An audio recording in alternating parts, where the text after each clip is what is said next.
नमस्कार. चला, काल गेले सुषमाच्या वावरात कोथिंबीर आणायला आणि आज आले माझ्या जाऊबाईच्या वावरात सीताफळ पाहायला. तिच्या शेतात जर जायचं म्हणलं ना तर एकट्याचं कामच नाही, लय अडचण आहे. त्याच्यामुळं संगमंग गेलं तरच होतंय. कसं जायचं ग तुझ्या वावरात? हे कसलं आयचं नाही.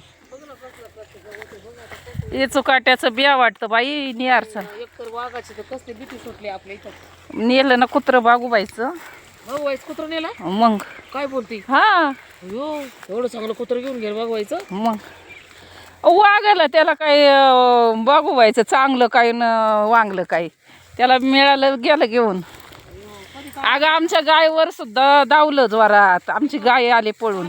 काय वाघ नाही 2-3 दिवस झाले गेले नेलेलं कुत्र.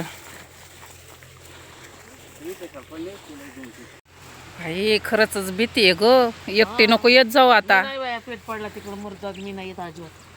भीती म्हणजे काय सारी भीती आहे का? बघा एखादा बाबा आणि ती 4 आहेत, 2 पिल्लं आणि 2 मोठाली. कुठं बसतील सांगता नाहीचं. तुला सांगते वांगी पण होती ना ग लावलेली तू. लावली तरी तो वांगी. 2च वांगी नाही बाई, खराब आहे.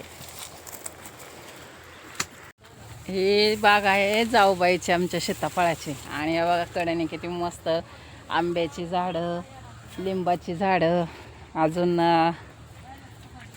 नारळ. आणि आत्ता पण त्यांनी 4 झाडं लावलेत बघा, अगदी मस्त.